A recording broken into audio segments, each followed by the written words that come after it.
That's why you go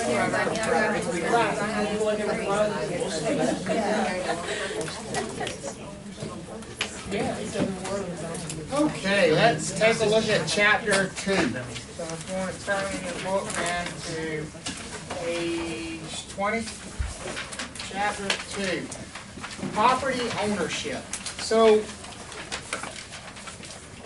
the first chapter again was just an introduction. What is real estate? Now we want to go deeper. Instead of talking about what is real estate, we want to talk about how do we own this thing, real estate. What does it legally mean to own a piece of real property? And what are the ways in which people can own real property? Because there are different ways that you can take title, is the way we refer to owning a piece of property. So we want to talk about all those things. The first thing to introduce you to in chapter 2 is this idea of a bundle of legal rights. And you've got 5 of them here, and you don't really need to, you don't need to memorize these 5. It's not a memorization thing. You're not going to be quizzed on, what are the 5 rights that are bundled up. The big thing to understand here is that if it has been bundled together, something that has been tied together or bundled up can also be what? Loosened or untied. When you own a piece of property, you own all of these rights as they relate to that piece of property. So we talk about what these rights mean. Like, for example, the right of disposition, the right to dispose of.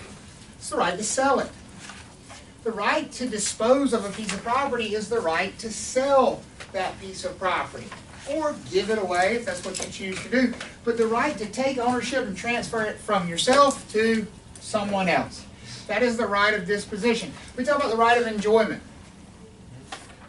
Basically, in this country, and in this state as well, we recognize something called an owner of record. I don't know if you've ever heard that phrase, who's the owner of record? Have you ever heard that expression before? If you haven't, you will a lot. Who's the owner of record? Well, whose record? What record do you think we're referring to? Where do you think ownership records for real estate would be kept?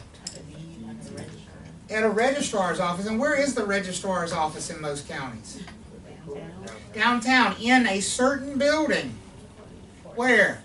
The courthouse. When we talk about owner of record, we're talking about going to the county courthouse where that property is located and saying, who does this property belong to? That record is vitally important because that is the person to whom all these rights belong in the eyes of the law. So when we talk about the owner of record, see, here's the thing with real estate. Real estate's kind of a funky deal. There's no way to prove you own a piece of property. You can't do it. I can't prove I own my house. People say, oh, well, you can go to the county courthouse and it says you own it. I can prove they say I own it. And that's what matters, by the way. But there's no way I can ultimately say, this is mine. How the heck would I prove such a thing? What I can prove is that at some point in the past, the previous owner did what? Transferred it over to me. That's the only thing I can prove. But there's no way to prove that I still own it today.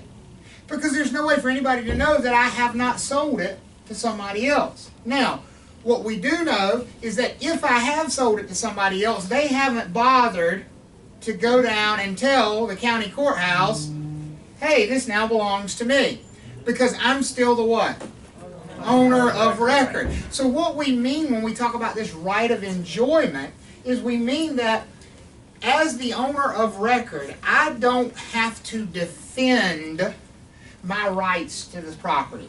I don't have to, for example, if Manny shows up on my doorstep and says, this belongs to me, I don't have to deal with that conversation. I can call the police and tell them he is trespassing on my property. And what will they do with him? They will remove him from my property. And you know why they'll do that? Because I'm the what? The owner of record. So as far as they're concerned, is it mine? That's what the right of enjoyment means. The right of enjoyment means I don't have to tolerate anybody else claiming ownership of my property when I am the owner of record.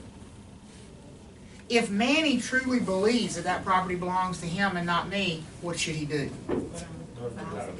He should go to the courthouse and do what? File some type of, and we call those lawsuits, right? Filing a petition, we call them lawsuits. He should sue me and let the court decide who actually owns that. Does that make sense for you guys? But in the meantime, do I have to worry about Manny showing up at my property?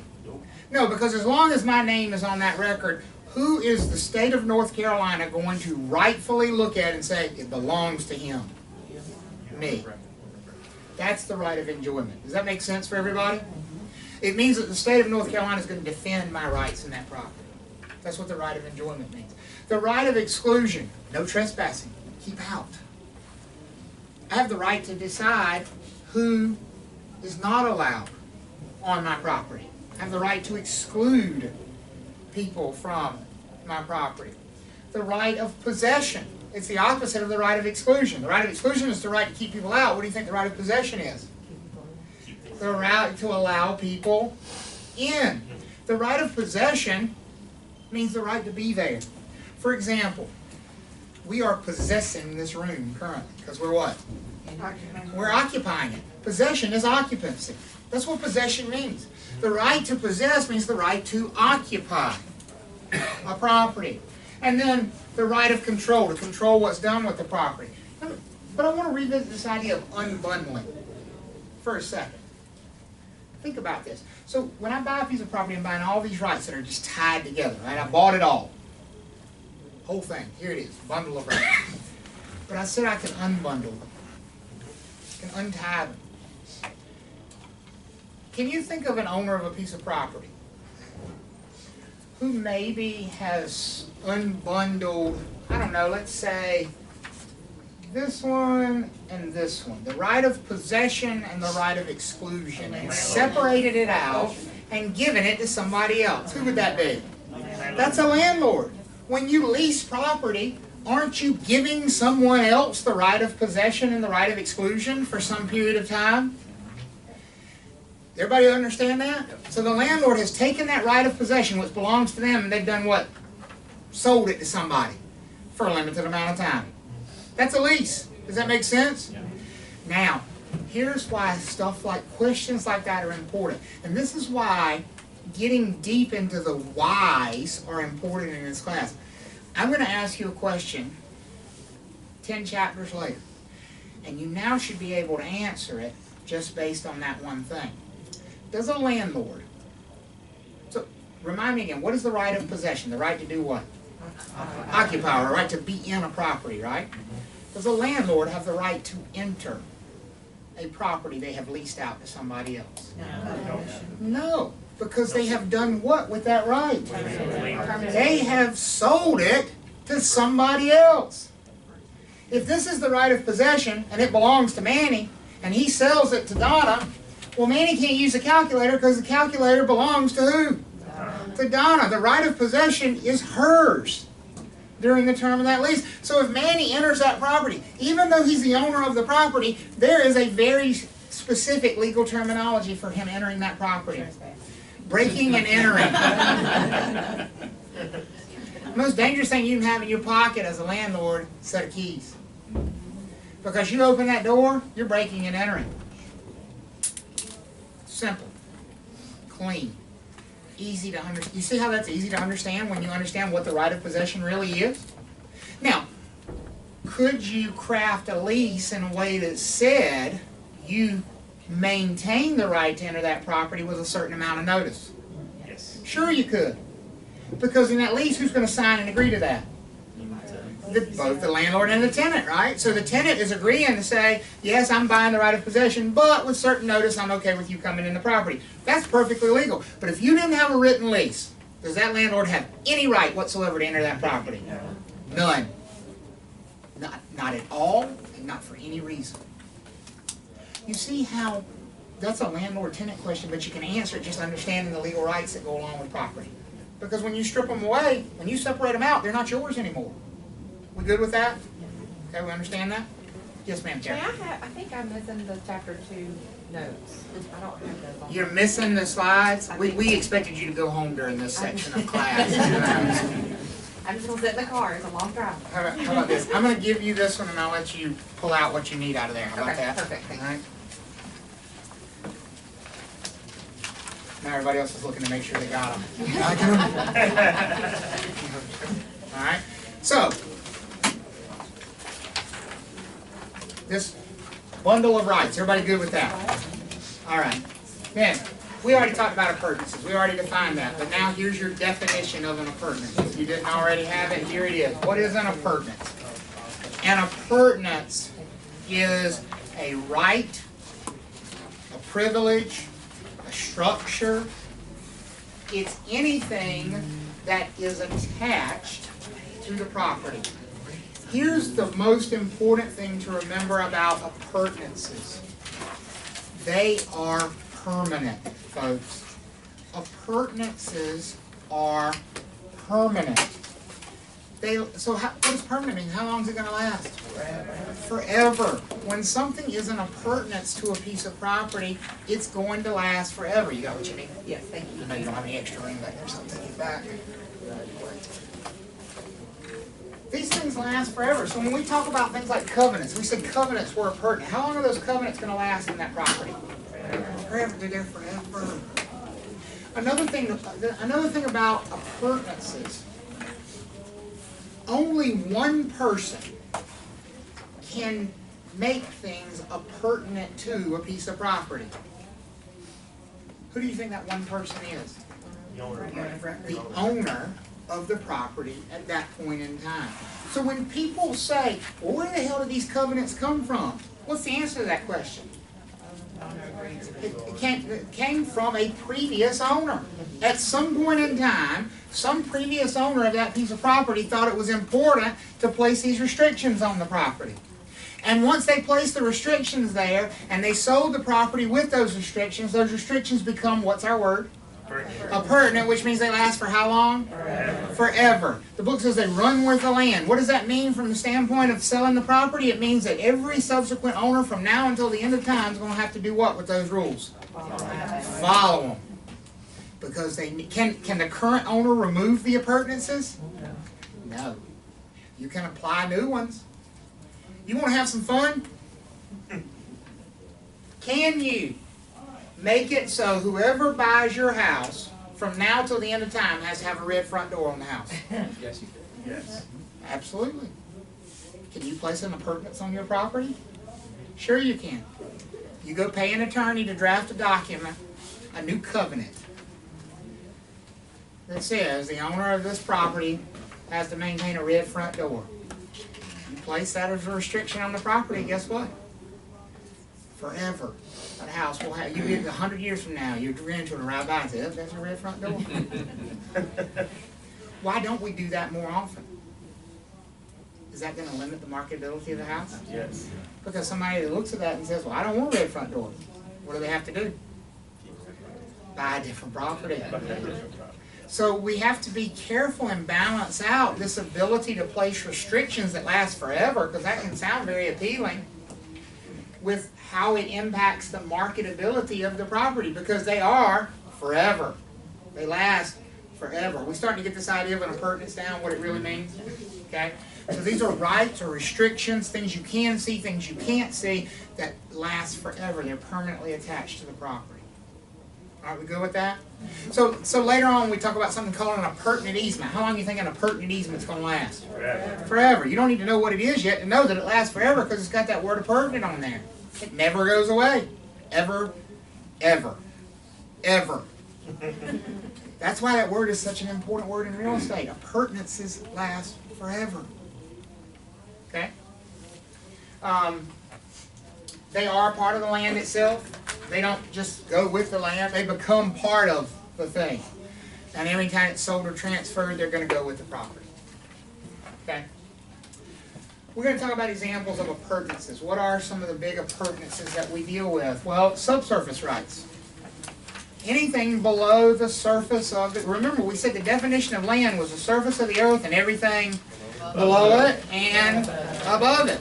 So, the rights to harvest those things below our feet. Who do those rights belong to? the owner of record. They're part of that bundle of rights that comes along when you buy the property. Well, again, if we can bundle it up, what can we also do? Unbundle it. Can I sell the rights to the oil on that property to somebody else? I sure can. See, that sounds weird because we said that these rights are what? What's that word? Appurtenant. Well, appurtenant means what? Forever. Permanent. Is that? But I just said I could sell them off. It's not the right that is appurtenant. It's the status of the right. So if I sell it off, how long have I sold it for? Forever. When I separate it away from that property, what changes is that the rights themselves do not belong to the property. That's what the appurtenance now becomes. Does that make sense? It's still appurtenant to the property. So the next person that buys the property, guess what they're not buying? The oil rights. Because the fact that those oil rights have been separated away from the property is now appurtenant to the property. And so forevermore, the oil rights and the property are going to be two separate things. Does that make sense for you guys? That's the way these appurtenances that we separate off work. And that could happen with oil, it could happen with natural gas. How many of you have ever heard of fracking? Horizontal fracturing is the name of the process, and it's a process to explore for natural gas. So you might sell the gas exploration rights, especially if you have property in Lee County, Chatham County, or areas that have lots of underground shale where there are natural gas deposits. And so you might sell the rights to extract that through horizontal fracturing or hydraulic fracturing. You would do that through selling the subsurface rights. Everybody okay with that? Can you lease those rights out, or do they have to be sold? You could potentially lease them. They are most often sold because, and so if you think of this is a great question. Kelly's question is, could I lease the rights rather than sell them? You can, absolutely. Why do you think, let's say you've got a gas exploration company. Why would they rather purchase the rights than lease them? Because it's permanent. It's permanent, but I mean, purchasing is going to be more expensive, so they could save money by leasing. What's the potential if they lease them, though? In the future, charge more. A lot more, especially if they find what?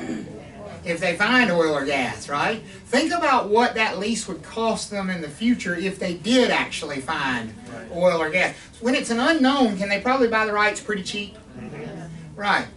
If they lease them, they could probably lease them pretty cheap. But if they actually found oil or gas in 20 years when that lease expires, what would the new lease cost them? An ungodly amount of money, right? It would certainly benefit the owner, but you see why the buyer in that situation would probably not want to go that route. Does that make sense for everybody? So the answer is yes, you could certainly do it, but most likely somebody who was looking at oil or gas exploration would probably not want to lease them. They'd probably want to buy them for that very reason, because they want to lock it in forever. And listen, this is important, folks. If you buy a property,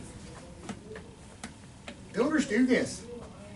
There are builders in our area that when they sell you your home have already sold the oil and gas rights to somebody else.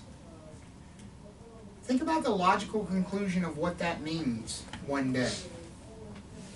What could you come home one day and find in your backyard? An oil rig. You came from Texas, right? Yes. Are there oil rigs in backyards in Texas? Everywhere. And guess who's benefiting from that oil rig? That gas rig. It ain't you. It's PSNC, who bought those oil and gas rights from the developer 25 years beforehand. And all of a sudden it's now become financially beneficial for them to come out there and place that oil rig in your backyard. So as a buyer of that home, is that an important consideration in buying that property? Whether or not you're getting the oil and gas rights right now? As a real estate broker, is it important that you understand to be able to explain that to your clients so they know what they're getting and what they're, more importantly, what they're not getting? Yeah. Because they look out there right now, it's beautiful. Oh, it's a pretty backyard. It ain't going to be so pretty when that thing's sitting there going, no, all night long. It's not going to be so beautiful then. You with me on this? Okay? It's important. It's important. Subsurface rights like water rights. If you don't have water service, and so you have a water well, a drinking water well, the rights to that water is very important, right? And this is an important one because Are you sharing access to that water? If this is an underground aquifer, are you sharing that water with somebody else? Yep. Yeah. So is it important that everybody not only have access to it, but not pollute it, not create problems with it, especially if this is your drinking water supply? Huge problems with this up in Wake Forest a few years ago. Some very nice homes built in Wake Forest that were on well water, that the water was declared unsafe to drink because there had been I believe it was an automotive equipment manufacturer that had dumped chemicals on the ground, and tetrachloride derivatives were in the water, and it was poisonous. And so there were about 1,000 homes that were uninhabitable for a number of months until the town of Wake Forest could run water out there. And by the way, those homeowners had to pay for that. And it was many thousands of dollars per home to get access to that water supply. Important. Stuff's important. Okay? We also need to talk about air rights, just real quickly. Remember, you're buying everything, the surface, everything below, and everything above. So, something like this, a cell phone tower. This might be an example of a lease of the air rights to a property. For example, on our farm in Edgecombe County, we have a cell phone tower. And that's done with a lease. They don't want to buy that land. Because if they bought that land, they'd have to buy enough of it to have access to it from the road. It's very hard to purchase 2 acres in the middle of a field somewhere. It's pretty easy to lease 2 acres in the middle of a field somewhere. Now, if somebody goes through the trouble of leasing this space and constructing this thing, are they probably going to want a 1-year lease? What kind of leases do you think these are going to be? 30 years. Long time. Try 99. Oh. Long-term leases. Long-term leases. So these air rights leases are going to be for very long periods of time. There are entire buildings that are constructed, particularly in larger cities, on air rights. Like, for example, in New York, above Penn Station in New York, there are condos, luxury condos. The owners of those condos and that condo building do not own the land that it's built on. It's built leasing the air rights from the owners of Penn Station. They actually make more money from the air rights leasing than they do the train station below it. Everything below, everything above. Get it? All right? Water rights. So, water rights we have to break down. People get confused because they start trying to do too much memorization in this section. There are 2 words that you have to memorize here. You have to memorize these words, Riparian and Latour. We're going to talk about those. But people start trying to memorize what that means, and that's a mistake in my opinion. Because water is really no different than a street. If you think of water like a street, then you'll rapidly make it easy to understand where the boundaries are with the water, who owns the water, what you can do with the water, how you can restrict the water. Fair enough? All right, so let's talk about it for a second. When we talk about riparian bodies of water, we say riparian bodies of water, which riparian just means one thing, it doesn't have a tide. So a riparian body of water is any body of water that doesn't have a tide. Give me some examples of bodies of water that don't have a tide in North Carolina. Lakes, ponds, creeks, streams, all those kinds of things, rivers. Would those all be riparian bodies of water? Because they don't have what? A tide. Now, there's a big range in those things we just said. We went all the way from creek and pond up to lake and river. Is there some difference there? The difference is the small ones are not navigable with a motorboat, and the large ones are navigable with a motorboat. Everybody with me so far?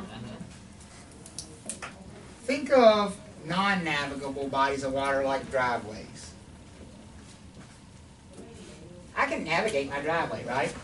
Am I really going anywhere? No. Who does the driveway belong to? Me. So who gets to use it? Me. Who doesn't get to use it? Nobody else. Because it's mine, right? That's a non-navigable body of water. That street out there. Who gets to use it? Why does everybody get to use it? It's public, which means it belongs to Everybody. The public owns it, therefore the public gets to use it. Can I restrict other people from using it? No, because it belongs to them just as much as it belongs to me. That is a navigable body of water. A non-navigable body of water is a driveway. A navigable body of water is the road. If you think of it that way, the rest is going to make sense. Look at this picture. On the left, we have a non-navigable riparian body. Riparian just means what? It doesn't have a tide. Would you agree that both of these don't have a tide? Everybody agree with that? Yes. Would you agree that one looks pretty much not navigable, and the other one looks pretty dang navigable? You agree with me on that? Go back to our definition. This is a driveway, right? Not navigable. So who does it belong to? The owners of these two pieces of property, right? So guess what? Does the water belong to them? To the center? Does the water belong to those two owners? Forget where it is for us just a second, but does it belong to them? Yes. Yes. So can they use it? Yes. Can anybody else use it? Can they restrict anybody else from using it? Yes. Over here, does this water belong to these people that own this property or these people that own that property? No. Who does it belong to? Everybody. Everybody. So do you think their property line is going to be out here in the water somewhere, or is it going to be over here? Over there somewhere. Look at that. That's so much. Isn't that easy? Yes. Driveway, road. Over here, the property line is just going to be the center of the body of water. You got one owner on this side, you got another owner on this side. Guess what? They each own half the water. So can this guy fish in this little creek here? Yes. Only in which half? His half. He can't catch anything over here. Now, I don't know who's going to police that. I mean, technically, he could have his neighbor sitting out there with a shotgun waiting, right? That's my side, you know. Because it belongs to them. Does that make sense? No. Do they have to allow anybody else to come and be in this water? No, because it is their private property. But over here, this body of water belongs to who? Everybody. Everybody. The public. That's more or less like an ocean, that right there? That's not an ocean, because an ocean would have what? A tide. So this is a river. A lake. Lake Norman. Lake Norman, Lake Gaston, Carr Lake, the Tar River, the Noosh River, all those bodies of water. The Roanoke River, Falls Lake, any of those bodies of water. If you own this piece of property, where would your property line be? Where your feet got wet. Because as soon as you step in the water, you have stepped onto the road. Think of it just like this. If you walked out there and you said, where does this property end? Where would be your first guess? The curb. Right? You say, well, here is that. This belongs to the city. No, it don't really belong to the city. Who does it belong to? The public. All of us. Does that make sense? And this water works exactly the same way. This is a public waterway. If it belongs to the public, who can use it? Everybody. Everybody. Can I, if I own this property, can I use this water? Yes. Yeah. Can everybody else? Yes. Can I stop anybody from using this water? No. No, because it belongs to them just as much as it does to me. Does that make sense? Now, both of these are riparian bodies of water, because the key thing about riparian just means what? It doesn't have a tide. Here's the reason why we care whether it's riparian or littoral. Tides screw everything up. Because what changes when you have a tide? Land. Where the damn water is, right? Like, this morning it's back there, today this afternoon it's up here. That's kind of a problem. Would you agree? That's not going to happen here. You agree with that? To a certain extent, right? Biblical events accepted, right? Does that make sense? Are we all on the same page here? So, anytime you don't have a tide, the way you need to think about it is the water a public waterway or is it a private waterway? Because if it's a private waterway, where is the property line always going to be? In the middle. So if you have a neighborhood, and you've got a little, where's my blue pen? Where'd it go? Somebody's phone. Chunk it. Thank you. So we got a little pond here in the middle of this neighborhood. You got lots. around the pond. Lot number 1, lot number 2, 3, 4. Same one. 5. 5 lots. Yeah. Where do their property lines go? The center. From the center of the lake. Pie chart. Just like that. Because that pond is non-what? Navigable. You're not going anywhere when you put your boat in there. Nowhere to go. It's not navigable. Does it make sense? And because it's not navigable, that means the water is not going to be public water, it's going to be private water, which means that the property lines are all just going to extend out to the center. Is everybody okay on that? Yep. So in theory, could the person who owns lot number 2 come out here and put up barbed wire so that nobody else could get to that part of the water? Sure they could, because it's theirs. It's just like putting up any other fence, right? They could do that. Could this person here put up some kind of barrier out here? No. Ooh, now let me ask you a magic question. See, I love to ask you a question. Now that I've taught you the topic, let me tell you how it applies to the real world. My parents live up on Lake Gaston. They have a boathouse. Where is that boathouse? In the water, right? Wouldn't be much of a boathouse if it was on dry land. It's called a garage. Because it's on a trailer at that point, right? Boathouse is on the water. Where does their property line end? Where? At the dirt.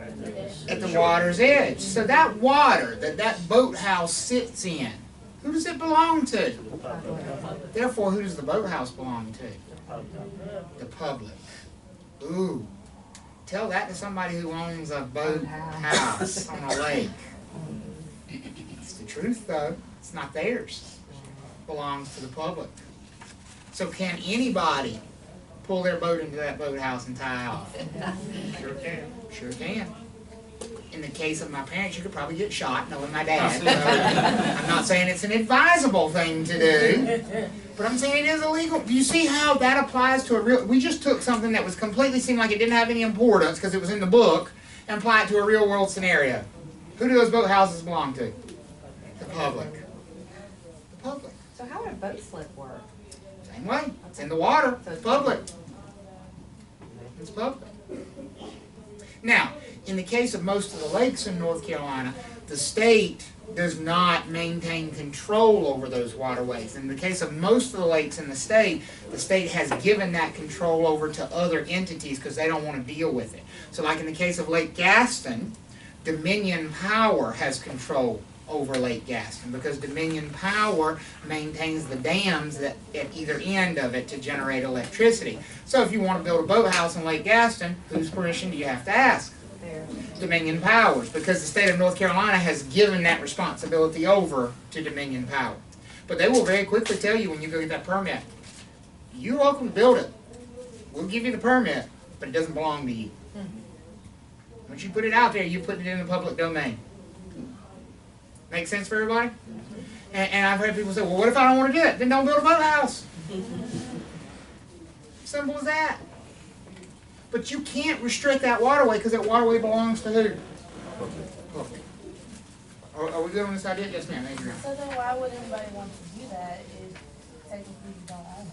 Why would anybody want to do that? Because they want a boathouse. I mean, that's the same. I'm not trying to be flippant with you. Why do they want to do it? Because they don't want to put their boat in and out on a trailer. So they build a boathouse, and they depend on the fact that most people, when you put your boat in on the lake, what's your inclination when you see boathouses out there? You think they belong to you, or you think they belong to somebody else? You think they belong to somebody else. So why do people do it? Because people don't bother them. I'm not, even me, knowing the law, you think I'm going to tie my boat to somebody else's boathouse? No, because I value having the same number of holes in my body right now and tomorrow. I don't need an additional one. You know, and I know how people are. Because just because I understand the law does not mean they understand the law. Would you agree that most people who have that boathouse think it's theirs? Right. Uh-huh. So how do you write that listing agreement then? Hey, but you don't worry about it because it's understood. You're not marketing the boathouse. You are marketing the land, and the land doesn't include anything past that boundary. So would that be considered personal property or real property? It's real property, but it belongs to who? Public. The public. because of where it's Even if it's situated. movable? The boathouse is movable? What, are you talking about a floating boat dock? Yeah. I'm talking about a permanent one. Okay. I'm talking about a permanent one. I'm not talking about Car Lake. That's a fake lake. You know, That's what, that's what I'm thinking. yes, so here's the reason Car Lake does that. Okay. Gaston Lake is the controlling lake. There are 3 lakes in a row. It's all the Roanoke River. Car Lake, Gaston Lake, Roanoke Rapids Lake are all the Roanoke River. It was dammed in 3 separate places. Gaston Lake was the controlling lake. The U.S. Army Corps of Engineers did the damming originally, and they made Gaston the controlling lake of those 3. The level of Gaston never varies by more than a foot up or down. They will literally flood Roanoke Rapids Lake on the other end or drain Car Lake dry to keep Gaston at a stable height, which is why you see permanent boathouses on Lake Gaston. When you go to Lake Gaston, these are all, they got pilings in the ground. I mean, some of these things are bigger than the houses. I mean, they got slides coming off of them. I mean, if you've never been to Lake Gaston and seen some of those boathouses, it's insane, you know. You go to Car Lake and they're floating docks because Car Lake so dramatically changes because it has to keep the water of, there's just a dam that separates Car Lake and Lake Gaston. But they have to keep Gaston at that set level because that's what the statute says. That's what the law says. Which is why land is much more expensive on Gaston than it is Car, because you pretty much always know what the water height's going to be on Gaston. You know, if you on Car, you might have waterfront property this month, and next month you got dry lake bed, you know, or next month you're swimming in your yard, you know. It just there's no rhyme or reason to it there. It's completely Or when weather they dictated. have to repair the dam, I'm from Kingsport, Tennessee, and our Boone Lake has had to repair a piece of the dam. They're quoting 10+ years to have that fixed. So lake property right now, people are buying up cheap property. We are left because by the time our 10 years gets around, our son's grown. So we wanted to come to the lake. So there's no lake right now is what you're saying, because they're working on the dam. It's dry. It looks awful. Yeah. Yeah. But it does fluctuate through the year for one of the other lakes. There's another lake that's a controlling lake, Yeah. right? That's the way that usually works. They usually dam them in multiple places, and there's always going to be one that controls, and that one's going to be a stable height, and the other ones are going to vary widely. So it's depressing in the winter anyway when it's not being repaired, but now that it's all being repaired and it's. Yeah, that's why when you look at the news, they'll say this is the height of Car Lake. They never tell you the height of the depth of Gaston because it's the same thing all the time. You know, if it's 90 feet deep, it's 90 feet deep. It might get to 90 and a half or 89 and a half, but it's not going to do much more than that. Wow. Okay? And I have seen them just about drain Car Lake to keep Gaston full. I mean, it is. Sometimes you can stand up on your boat on one side of the dam and look across, and you just see rocks on the other side of that dam because the dam's closed to keep the water in Gaston, and they'll close it at the other end too. So it's like a bathtub. It gets dammed off at both ends to keep that one high, and there's no water going in and no water coming out. It looks like a Death Valley. It looks like Death Valley. Right. Right. So, and then of course the opposite happens when you get a lot of rain, because when Car Lake fills up, they open the dam into Gaston, and if they open the dam into Gaston, they also have to open the one on the other end into Roanoke Rapids Lake, and so that one can flood. So you get the opposite effect on the other. Okay? Everybody understand these differences here? Okay? And where the property lines are based on whether it is public or private. Okay? Now, and that's just a little drawing that would show you with a non-navigable stream where the property line would be, and this would be a navigable river, for example, where the property line would be. Well, let's talk about littoral bodies of water. Littoral bodies of water do have a what? A tide. In North Carolina, we're talking about the Atlantic Ocean. I asked that question one time. I said, what body of water are we talking about? And somebody said, oceans. I said, which one? You're like, well, I don't know, the Atlantic, the Pacific, the Indian. I'm like, what kind of globe are you looking at? The Atlantic Ocean. And the sounds, Pamlico Sound, Albemarle Sound, they also have tides. Any body of water that raises and lowers with a tide is going to be considered a littoral body of water. Now, let's get back to the most important question. The most important question is always who owns the water. In this case, do you think this water is going to be privately owned? Do people privately own the Atlantic Ocean? Or is it publicly owned? It is publicly owned. So is it going to be navigable? Yes. Yes. When we go back, just back up for a second. When we had a navigable body of water, Where did we say the property line began and ended? Right at the edge. The edge of the water. It's no different for littoral bodies of water. It is the edge of the water. The only difference is the edge of the water does what? It fluctuates. So we have to sort of pick a spot. You think we're going to pick low tide or high tide? High tide. The high tide line. That's where the property line is going to be. Now, this is not true in every state. This is how North Carolina handles littoral bodies of water. There are other states, you don't need to know it for the exam, but just for your reference, there are other states where when you own beachfront property, you actually own the beach. New Jersey, notably, among those. Like when you saw that picture of Chris Christie, his family out on the beach when all the beaches were closed in New Jersey, the reason he's the only one that could be out there is because that's a private beach, because it's actually part of that property. It does not work that way in North Carolina. Where is this property line? Right there, the high tide line. So what is this? That's public space. Belongs to the public. Can you restrict it in any way? No. So if you own these beachfront properties, you have no right to restrict who is out here. You have every right to restrict who is back here, and none to restrict who is out here. So you get tired of these people playing volleyball, can you come tell them to take it down? No. Absolutely not. Okay, has everybody got that? That's how we deal with littoral properties in the state of North Carolina. The property line is going to be the high tide line. All right? And that's just a little cartoony thing. I'm not going to spend any time at all on this, but just know that you also owe your neighboring property what we call support rights. It's called a sub-adjacent support or lateral support. What that basically means is that even though I own my property, and in theory I'm free to do whatever I want to on my property, are there things that I could do on my property which would cause damage to my neighbor? Sure thing. Like what? Like these right here, right? Can you imagine if you owned this house and you came home? I don't care if that is on his property. I am hot if I come home and I see that right next to my foundation wall. Would you agree with that? Because what is going to happen here?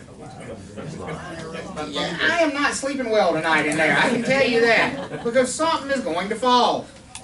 It's going to collapse. And that is what we mean by we owe our neighbors this sub-adjacent or lateral support. We can't do things on our property which creates damage on our neighboring property. So, yeah, my property line might be here, but I can't dig a 10-foot deep trench right here because my neighbor's fence is probably going to do what? Fall into it, collapse into it. So I cannot do things on my property which would inherently damage my neighbor's property. This is a sinkhole caused by mining in West Virginia, by the way, and that's where they've been underground mining, and the collapse has caused a neighbor's property to actually collapse and backfill into somebody else's. So that's where that picture comes from. We talked about personal property. Now we want to get deeper into that discussion. You're going to maybe see this word chattel or personalty. It all means the same thing. It means personal property. And the best way to define personal property is that it's anything that's not real property. There's only two categories of stuff: real property and personal property. What do we say the number one characteristic of personal property is? It's movable. It's not attached. That's the number one characteristic. So anything that's movable is going to automatically be considered personal property. There are some things on occasion that are permanently attached that might also be considered personal property, but and we're going to talk about what those exceptions are. But if it's movable, it's personal property. Okay, so that's the easiest way to tell if something's personal property or real property. Just look and see, can you move the thing? Easiest way. Everybody good with that? Yeah. All right. So let's talk about this idea of a fixture. Fixtures are real property. More directly, though, fixtures are things that used to be personal property that have now been converted into real property. What did I say the number one characteristic of real property was? That it is what? Not movable. So how would you convert something that's personal property, aka movable, into real property? You would do what? Attach it. That's what a fixture is. A fixture is something that used to be personal property and through some process has now been permanently attached to the land. Does that make sense for everybody? And so therefore, since it's been permanently attached, is it still personal property or is it now real property? It's now real property. Is everybody okay with that? The definition makes sense for everybody. So fixture is just something that used to be personal property that's now been converted into real property. You don't need to differentiate this idea of a trade fixture. I'm going to handle that in just a second. Give the definitions here. A trade fixture is something that a commercial type tenant would use, they would bring in. So like an example would be, if I'm a jeweler and I lease space in the mall, what's something you can think of that I would bring in that I would probably need? A big safe, what else? The showcases, right? The glass showcases. Am I probably going to permanently attach those? Yeah. Yeah, I mean, I don't think I want to have that. Can you imagine that glass case if somebody could just walk in there and push it over and dump it and break it? Would that be a real easy way to rob the jewelry store? And those things are going to be bolted down pretty sturdily. Here's the thing though, it's not going to be considered real property because of who attached it. It wasn't the owner who attached it, it was who? A tenant, right? A lessee. Dude, I like that word. It was the tenant who attached it. So we're going to talk about how that can impact it, all right, in just a second. So why is it important? Why is it important to be able to differentiate between what is a fixture and what's not? What is real property and what's not? Because what are we selling? Real property. What are we not selling? Personal property. Is it important to know the difference? Yes. Is it important to be able to describe the difference to a client? Yes. Is it important that we all have a basic understanding that is the same thing, that when Carolyn writes an offer and Charlotte is the listing agent, and that they both understand what is included in that transaction and what is not included in that transaction? Is it important that we all are singing from the same hymn book, so to speak, on that? Yes, it's very important. Okay, that's why this is important. We need to know the difference between real property and personal property. Here's Adriana's discussion. Told you we were going to get there. Manufactured homes versus modular homes. Folks, one of these is real property and the other is not. We tend to lump them together. We should not do that. Modular homes, let's start there. A modular home is a home that is constructed in pieces in a factory. And then those pieces are brought to the site and they're what? Permanently attached. They are put on a foundation. They are permanently attached. That is a modular home. So, do you think a modular home is going to be real property or personal property? Real property. Modular homes are real property. They are treated exactly the same as site-built homes. I've heard people say, well, it comes on a trailer. It comes on the back of a truck. Folks, doesn't every house come on the back of a truck? Right. It just depends on how small the damn pieces are, right? It's like the difference between buying a 50-piece puzzle and a 5,000-piece puzzle. It's still a puzzle, right? It still comes in pieces that have to be assembled. It's not important whether it comes in on the back of a truck. It's important what happens to it once it gets there. And the key is it's being what? Permanently attached. Therefore, it is real property. Now that thing on the left is a whole different animal. That thing on the left is called a manufactured home. A manufactured home, aka mobile home, aka trailer, is not real property. First of all, it's not placed on a foundation. What do you call the thing that a car is built on? Somebody remember that? Oh, a chassis. That's right. Guess what these are built on? A chassis. I know, a big one. It's a big one, but it's still a chassis. It's a piece of steel. They're built on a chassis. They have axles under them and wheels under them. They are made to be moved. Hence the word mobile. And a tow hitch. Oh, they have a hitch on the front of them. None of this is meant to demean them. It is to describe to you exactly why the state treats them the way they do. Everything about that thing screams personal property because it is not permanently attached to the land. Does that make sense for you guys? Now, let me ask you a question. Can any piece of personal property be converted into real property? Yes. Sure it can. By doing what with it? Permanently attaching it. So can a manufactured home be converted into real property? Yes. Just because we're saying that manufactured homes are not real property, that doesn't mean they can't be converted. The reason we make a point to tell you that is when you see a manufactured home, you should expect that it is what? Personal. It's wonderful if it turns out to have been converted to real property, but to protect your clients, you should always make the assumption that it is what? And it is a mobile home, that it is personal property, and therefore, is it included with that transaction when they purchase that piece of land? No. Now let me get a little bit deeper with that. Can we include it? Yes. Can we include personal property in real estate transactions? Yes. All the time. Give me the most common example of a piece of personal property that's included in almost every home sale. A refrigerator. There it is. The magic answer. 99 times out of 100 are we leaving the refrigerator in the house when we sell it. Is that real property or personal property? Personal. Well, then why don't they take it with them? Pain in the ass. You ever tried to move a refrigerator? Especially a stainless steel one, right? You look at them funny, they dent or scratch, or but it's almost impossible to move it without tearing it up. By the time you get it to wherever it's going, you don't want it anymore. So you leave it. Do most buyers want one? Yes. You know why? Because they're leaving theirs wherever they're coming from. So they need one. So do they want to include this piece of personal property in that transaction? Yes. Yeah, so obviously we can do it. We just need to add it in. So can we sell a manufactured home with the lot? Yes. We just need to do what? Include it. Add it in. Because if we just write a contract for the lot, have we sold the manufactured home with it or no? No. Can we add it in? Absolutely. That's what we need to get to a point of understanding for you guys. That's when you're doing real estate. When you understand, my client doesn't just want this piece of land, they want the house too, so I know, in addition to writing a contract for the piece of land, I need to do what with this manufactured home?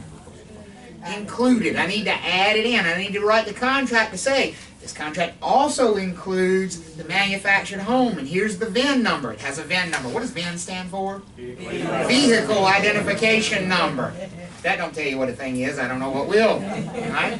It has a VIN number. So yes, you can include it. If I was looking at a lot with a modular home on it, would I need to write in the contract that it also included the modular home? No.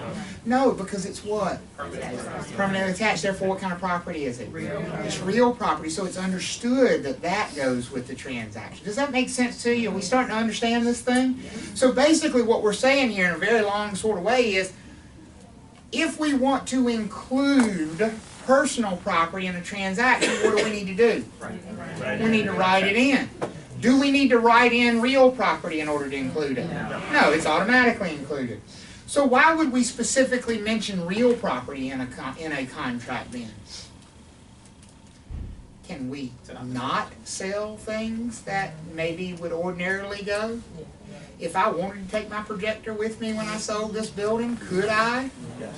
But I would need to do what in the contract?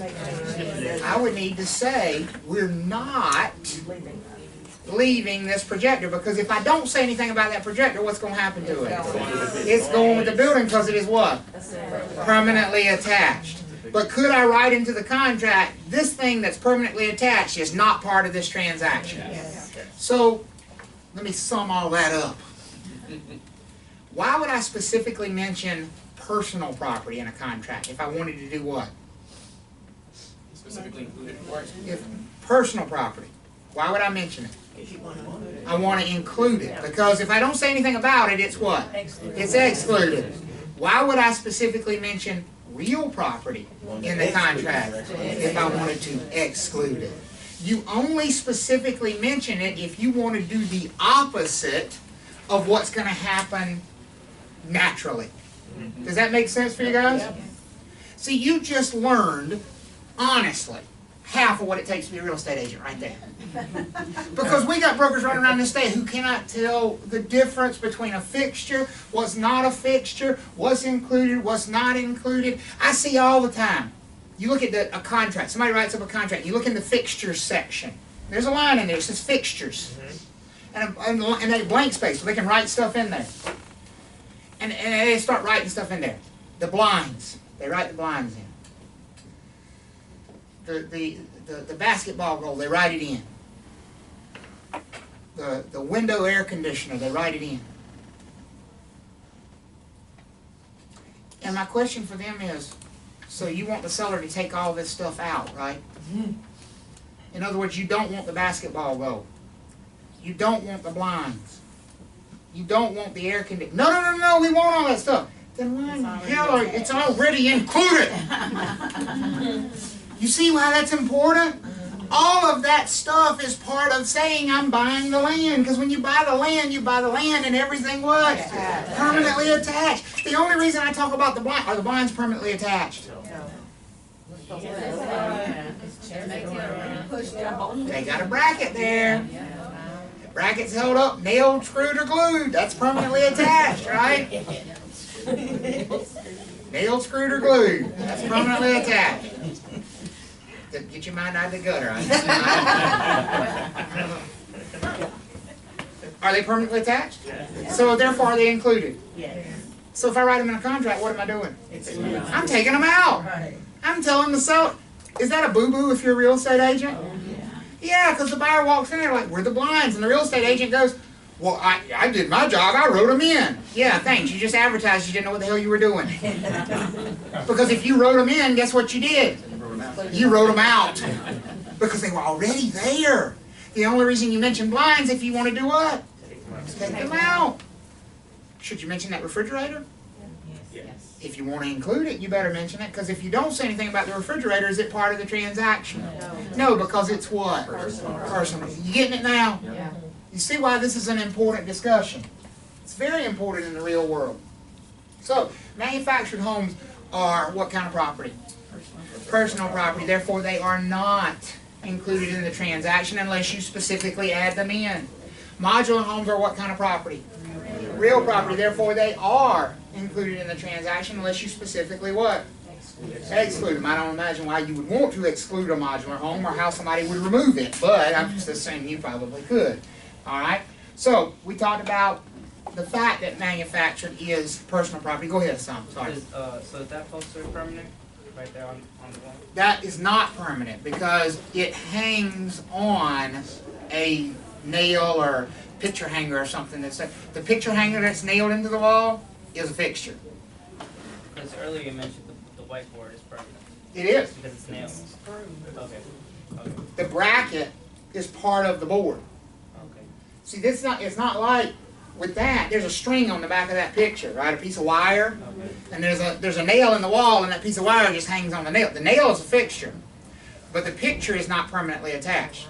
I could go pick it up and take it right off, right? This, I can't pick it up and take it off because the bracket is part of the thing is screwed straight into the wall. Does that make sense? That's the difference. That's the difference. So by default, real property is included. By default, personal property is not. Is excluded. You want to get into one that really throws people for a loop? Televisions. Flat screen televisions. They're mounted on the wall. Yeah. Are they real property or are they personal property? How many of you ever put one of them on the wall? They're personal. I don't mean you got one on the wall, I mean you put it up yourself, like you've actually done it. Okay? Right. How does it hang up there? I know there's a bracket mounted into the wall, right? Bracket on the back of the And there's a bracket that you mount on the back of the TV. But how is it actually connected to the house? Together. So you can take your television, but you have to leave your bracket. Say that again. You can take your television, but you have to The leave your TV is bracket. personal property, and here's why. Because when you put those things up, if you've never done it, this is how it works. You put one bracket on the wall. Boom. That's a fixture. Right? You put another bracket on the back of the TV. That's personal. That's personal property. You take that TV with the bracket on it, and you do what with it? You just hang it. Is it nailed, screwed, or glued to the wall? No. The bracket that is hanging on is nailed, screwed. So is the TV part of the deal? No. Is that important if you're writing that contract? You better believe it is, because no matter who you represent, you best believe somebody, the seller thinks the TV belongs to who? Them. The buyer thinks the TV belongs to who? Them. Who does the TV belong to? The seller. So You the- got to know which it is. The seller could take the curtains, but they'd have to leave their eyes. Right? That's exactly right. Did everybody hear what Tom said? The seller could take the curtains, but they have to leave the rods. Yep. So if you want the curtains, what you better do? What do you do? Well, as a buyer, if you want the curtains, what do? You write them into the contract. And if you're the seller and you like your curtain rods, what had you better do? Take them down before you show them. Well, that's the better answer. Fellas, take it down. That's the best answer. Because let me give you a piece of honest advice that has nothing to do with the test. When you get in the real world, as soon as the seller says to you, well, that's not going to go with the transaction, take it down right now. Let's get a screwdriver and take it down right now. Because it can be the ugliest, most hideous thing in the world. And if you tell a buyer they can't have it, they want it. Because we are all 3-year-olds at heart, right? Have you ever tried to take anything from a 3-year-old? No, that's not yours. Mine! Mine! And that's exactly what happens with adults, too. You know, you walk in there, and here, I'll just play it out with you. The chandeliers, you know, like you'll have people that'll have like sentimental attachment. That was my grandmother's crystal chandelier. Right? Take it down. Because if a buyer comes in and looks at it, and you say to them, well, the chandelier doesn't go with the house. You know what the buyer's going to say? I want it. I'm not buying the house without it. And so now the seller's in this position of the chandelier they want to keep. The buyer's saying that it's deal or no deal with that chandelier, right? And so when you tell the seller, you need to take it down before the buyer sees it. Here's the response you're going to get. But it shows so much better with it there. Exactly. That's why they want it. Because they know that too. But if they never see it, guess what? They didn't know. They didn't know it was there. Now, don't be this dummy. I've seen people take it down before they had the property shown, but have the damn pictures taken with the chandelier up. So somebody's looking online, oh, look at the chandelier. And they walk in there, it's like a $3 light bulb. Seems to be some difference here. Don't do that. Okay? Yes, so ma'am. it's different with foreclosed homes. My brother bought a house, huge chandelier, probably 1,000 crystals. Before the previous owner moved out, they took the crystals off. And they came back after we closed and said, well, I have the crystals, not with the chandelier. So they, what now? They took the crystals off the chandelier, but left the chandelier, So they left the fixture. Yeah. And they took the crystals off. The crystals were just hanging from, not necessarily part of the chandelier. That's correct. So it's legal, but it's not right. Yeah, right. Now, you said your brother was buying a foreclosed property. Why were there people still in it? Yeah. They weren't. Like, after he closed and moved in, they came back. Oh, well, that's just called trespassing. That ain't got nothing to do with it. That's theft. That's petty theft. Yeah. You should prosecute them. Well, they didn't come back. They had already taken them out. Like, when they were being put out, they took the crystals off, and after he moved in, they came, rung the doorbell, and said, I have the crystals. So, but when he saw the property, they were already off, right? He didn't see the chandelier with the crystals on it, right? So he knew what he was buying when he bought it. Yeah. I mean, they could have done whatever they wanted to do when it was their house. I mean, they could have ripped the whole chandelier out the ceiling and left nothing but the wires hanging there. It's their house, you know. The key is what he saw when he made the offer versus what it was when he actually closed. They have to be the same thing. Well, but seeing in the picture is different from seeing in real. Yes, So it's what you if see in saw real probably life. It's saw not in the picture, right, but not in real life. Because what the contract is going to say when you write a contract, it's going to say that the property has to be in the same condition at closing as it is at the time of offer.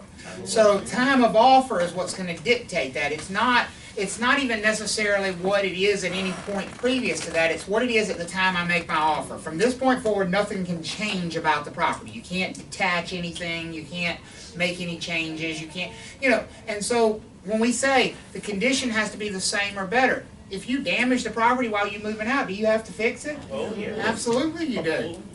And that happens all the time. You'll learn that lesson as a listing broker. Get them out early. I mean, that's a rule for me. When I list a property, when we come up with a closing date, I look at my seller and I say, you're out a week before this. That's my rule. You don't want to follow that rule, get somebody else to sell your house. Why do I do that? Number one, they ain't going to ever get out when they say they're going to get out. Because moving always takes longer than you think it does.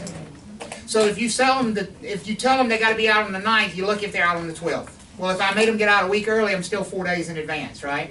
Number two, stuff gets broken. Try moving a bed frame downstairs. And then look for the hole at the bottom of the stairs. where somebody punched it through when they were moving, you know? You gotta have time to deal with all that stuff. It's just part of the deal, you know? So that, I mean, again, that has nothing to do with the test, but that's real world general brokerage, you know? Those are the kinds of things you learn when you get out there, when you deal with people. That's the fun part of it, that's dealing with the people. That's why the we- season on the that's why we- wrought iron skillet. That's why we do what we do, yeah. All right, so how can we convert this manufactured home into real property? Well, we have to permanently attach it, so we gotta put it on a foundation. Take the wheels out from under it, take the axles out from under it, take the tongue, the hitch off of the front, and then we have to go turn the title into the D&V. That's how you make it real property. Take all it, basically make it so it can't ever be moved again. Put it on a permanent foundation, take the wheels and axles out from under it, and go turn the title in. Everybody good with that? Good, good. We already talked about modular homes. That's the same as a site-built home. Okay? So, last little thing before I send you to lunch here. We'll do this one little thing before we go to lunch. When we talk about real property versus personal property, oh, I'm sorry, go ahead. Before you move, so let's say if I have a land of 5 acres and I have 5 of the different moving houses out there. 5 manufactured houses on it? That's right, manufacturing houses. Okay. So what's the reality? When I sell the home, obviously, sell the land, then obviously none of those movable assets belong to the landowner. That is correct. Okay. Can I sell part of the movable assets, and let's say can I sell 3 of them and not sell the rest? Sure, it's personal property, so you can do whatever you want to with it. Absolutely, absolutely. You could do that, and that happens a lot when you sell trailer parks. You sell trailer parks. It's usually one big piece of land, and it might have 100 lots, and maybe say 20 of them have trailers on them that belong to the property owner. And so you would need to write those in, and by the way, you know how they got those 20? Because people left them. Right. People that were renting the lots left, and they left the house. And so then now the owner who owns the land also owns the house, right? And so they sell the whole trailer park. Well, the trailers aren't included unless you include them, unless you write them in. And second question, you mentioned that they have a VIN number. I thought you were joking there, no? No, I'm not kidding. They have a vehicle identification. They really have the VIN. They really have a VIN number. It's stamped right on the chassis. It's a car title. Yep. Serial number. And they're all the unique Serial in the number? country? I'm sorry? Are they unique in the country? Are they unique in this country? Yeah. I don't know. I'm assuming there's So the manufactured vehicles are housing. unique, right? If I buy the, Beamer, my model, my VIN number is unique in the country, unique in the world. Oh, yeah. Right, It's- Oh, yes, That's everyone has a Specifically unique makes number, a that unique VIN number. I Yeah. thought you meant, are there only trailers in this country? No. We're rednecks are Unique unique to number. this country, but I think manufactured They're all unique housing too, is universal. They're all unique. But that yeah, specific VIN Yeah, number that specific VIN number is unique identifies to your that chassis. That's what I was Absolutely. And so, when you are actually selling one, you've got to find that VIN number and include it in the contract. That's how you would include it as part of the contract. You would find the VIN number and write the VIN number in. Thank you. And it's usually in a few different places. There's going to be a plate on the chassis. It's required to be there by HUD. Also, inside the cabinets, usually if you find like the electrical panel, or like the utility room or wherever the electrical panel is, usually inside one of the cabinets there'll be a manufacturer's plate with a VIN number and that sort of thing on it. Yep. Could you make a manufactured home, for example, real property, if you don't own the land? So for example, let's say you own the land, but I want to convert that manufactured home into real property. Could I do that? Can you hold that? Yeah.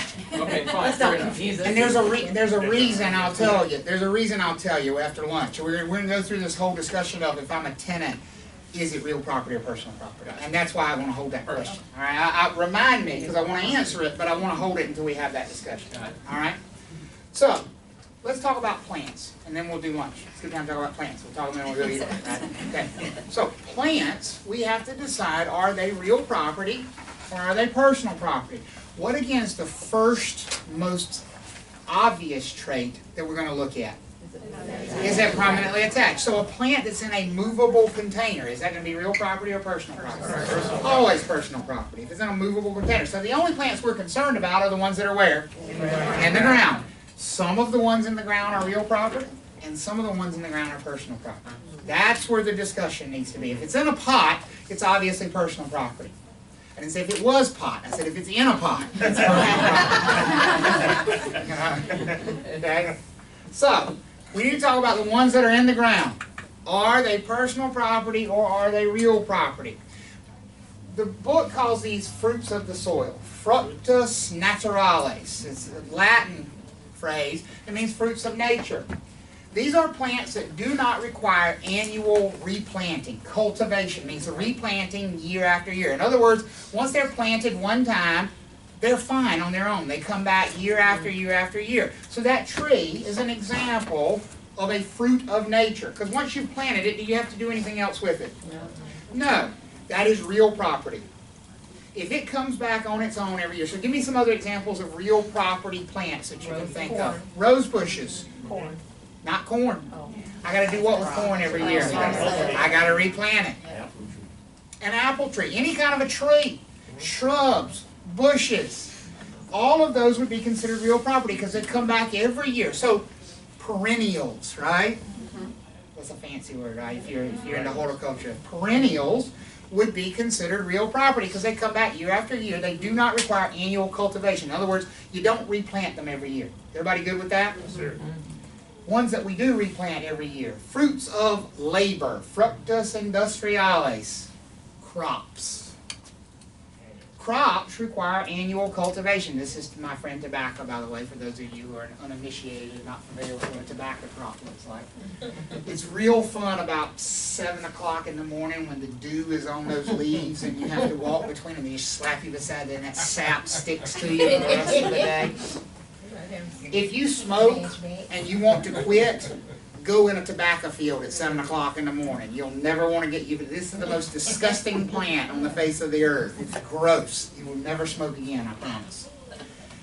I can say that now because my family's out of the tobacco business. 20 years ago, I would have encouraged you to light them up. Yeah. My granddad was very famous for one time. His truck broke down and he needed to go tell somebody something who was working in the fields. And he took my grandmother's car. My grandmother always had a Cadillac. That was her indulgence in life. He drove my grandmother's Cadillac in the middle of a tobacco field. Oh, Lord. And he chewed tobacco. And he drove up in the middle of the field, and of course everybody's looking at him like he's crazy driving that, because if my grandmother had known it, she would have killed him, right? And he rolled the window down to tell him whatever he needed to tell him, and he had to spit with the tobacco, and he spit, and the tobacco spit was all the way down the side of it. And somebody said, "Mr. Robertson, Miss Jean's going to kill you." And he looked at it and he said, "Tobacco paid for it, tobacco spit on it." That was my granddad. But crops are personal property. So therefore, if you sell a farm, do the crops go with the transaction? No. And so what's interesting about that is, now think about it. Normally we think of personal property as being something that's what? Movable. Well, they can't take the crop with them. It's not ready. But who does it belong to? The tenant. The tenant or the previous owner. It's not part of the sale. And it has to be allowed to stay there until it reaches maturity and can be harvested. It is the personal property of whoever planted it. So if a tenant plants it, who does it belong to? The tenant. If a previous landowner planted it, who does it belong to? The previous owner. So if you are selling a farm, when is a good time to do it?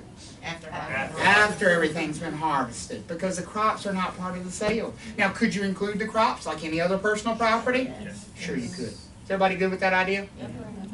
Okay, we good with these plants? Yep. That's really all you need to know. If they require annual cultivation, they are what kind of property? Personal property. Whereas if they don't require annual cultivation, they are real property. All right, let's take lunch. Let's be back at 2:15. So we use our books. You can leave everything right here. Absolutely.